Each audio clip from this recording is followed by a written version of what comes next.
Jumpa lagi dengan channel Japril Supriyadi.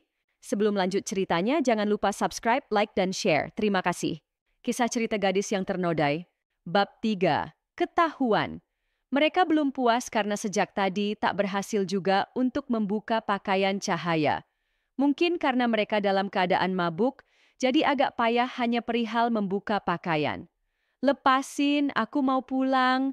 Cahaya meronta-ronta. Ibu, ayah, berkali-kali Cahaya menyebut nama orang tuanya. Orang tuamu saat ini sedang tidur nyenyak, mereka tidak akan peduli dengan anaknya yang nakal ini. Sahut laki-laki bernama Rocky yang kini ikut berlutut di sebelah tubuh Cahaya. Aku yakin kamu ini sebenarnya perempuan nakal. Jika tidak, kamu nggak mungkin keluyuran sendirian di jam segini. Rocky mencekik leher Cahaya. Jadi, jangan sok suci di depan kami, kecamnya. Buka bajumu, teriak Gavin penuh emosi karena tak berhasil juga membuka baju Cahaya. Aku tidak mau, tolak Cahaya. Plak, sekali lagi sebuah tamparan keras mendarat di pipi Cahaya karena dia terus saja memberikan penolakan. Tangan Gavin mencekik leher Cahaya sampai gadis itu terbatuk-batuk. Lepasin! Cahaya memukul-mukul tangan Gavin karena dia hampir sama sekali tak bisa bernafas. Gav, udah Gav. Diki maju, ia menarik Gavin agar menjauh dari Cahaya karena dia melihat sepupunya itu sudah kehilangan kendali. Jangan kasar-kasar, nanti anak orang mati, omel Diki. Gavin pun menghentikan kegiatannya itu, tubuhnya semakin melemah, tapi masih saja tak mau henti mengganggu Cahaya.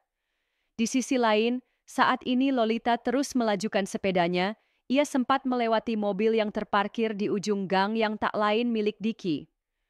Dasar orang kaya, suka parkir mobilnya sembarangan, cibir Lolita yang semakin mempercepat mengayuh sepedanya.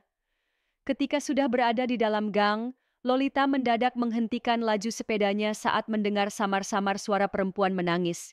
Hal tersebut tentu saja membuatnya ketakutan karena berpikiran kalau itu adalah suara hantu sejenis kuntilanak. Namun ketika Lolita ingin melajukan sepedanya dengan cepat, ia melihat di tengah-tengah jalan ada sendal milik Cahaya. Loh, itu kan sandal milik Kak Cahaya? Lolita turun dari sepeda dan mengambil sandal tersebut. Mata Lolita mencari-cari keberadaan di mana satu lagi alas kaki milik Cahaya. Sampai akhirnya, mata Lolita tertuju ke arah depan bangunan kosong yang dia lewati tadi. Kok bisa ada di sana sendalnya? Lolita agak ragu pergi ke depan bangunan kosong yang tadi sempat dia dengar suara tangis perempuan. Tapi karena dia merasa ada sesuatu yang tidak beres, membuat Lolita terpaksa mendekati bangunan itu.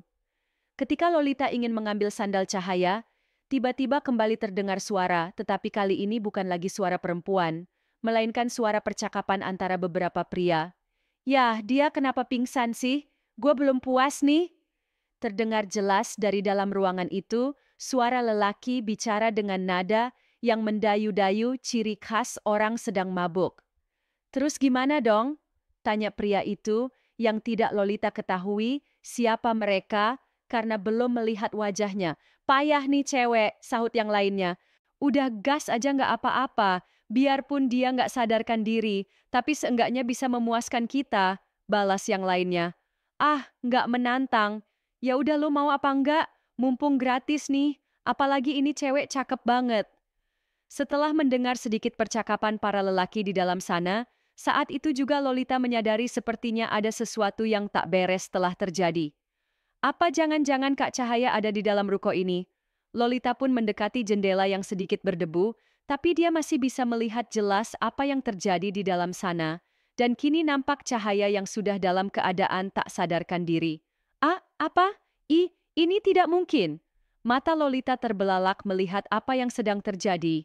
Seketika bibirnya kelu dan dia membeku di tempat. Kak Cahaya? Lolita tercengang.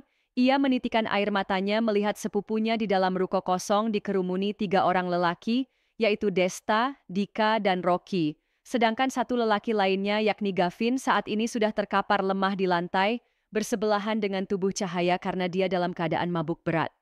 Lolita masih membeku karena terlalu syok menyaksikan pemandangan di hadapannya saat ini. Ia jadi bingung harus bagaimana karena tidak ada siapapun yang lewat untuk dia mintai pertolongan. Ketika Lolita ingin pergi untuk mencari pertolongan, ia tak sengaja menginjak botol plastik, sehingga bunyinya terdengar jelas karena saat ini cukup sunyi. "Woi, ada orang di luar!" teriak Desta membuat yang lainnya panik. "Udah, ayo kita cabut aja dari sini!"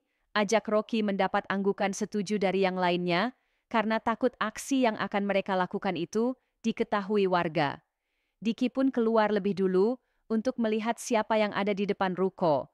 Sedangkan Rocky dan Desta membantu untuk memapah tubuh Gavin yang sudah tak berdaya menuju pintu keluar. Tibanya di luar, Diki menemukan Lolita sedang melongo karena masih dalam keadaan kaget atas apa yang dia injak. Lolita benar-benar telat mikir dan sangat lemot sehingga semua pergerakannya lambat. "Kamu?" Diki mencengkram kencang tangan Lolita. Lepasin!" Lolita meronta-ronta. "Tolong jangan apa-apain saya." Lolita menitikan air matanya. Ia sangat panik. Diki memperhatikan penampilan Lolita dari atas kepala hingga ujung kaki. "Aku tidak tertarik untuk menyentuhmu," balas Diki sambil menggedikan bahunya karena dia sama sekali tidak berminat kepada Lolita, yang menurutnya tidak ada aura dan tak cantik seperti Cahaya. "Kalau begitu, tolong lepaskan aku." Lolita nampak ketakutan. Diki melotot memandang Lolita. "Awas aja ya, kalau sampai kamu berani melaporkan kejadian ini, aku akan membunuhmu." Ancam Diki yang tentu saja membuat Lolita sangat takut. Bahkan gadis itu langsung mengangguk cepat pertanda dia tidak akan buka suara karena tak ingin dibunuh Diki. Di sisi lain, saat ini Desta dan Rocky baru saja keluar dari ruko kosong sambil terus memapah tubuh Gavin.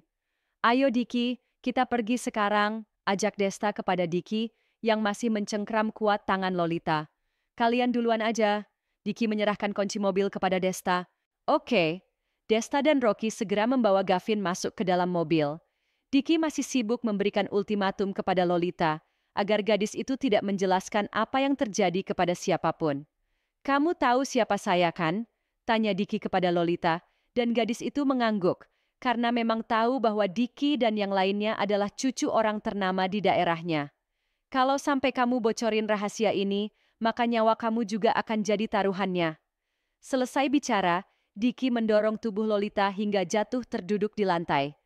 "Au!" Lolita memegangi punggungnya, ia meringis kesakitan. Diki pergi menyusul para sepupunya. Mereka meninggalkan Cahaya dalam keadaan menyedihkan di dalam rumah kosong itu.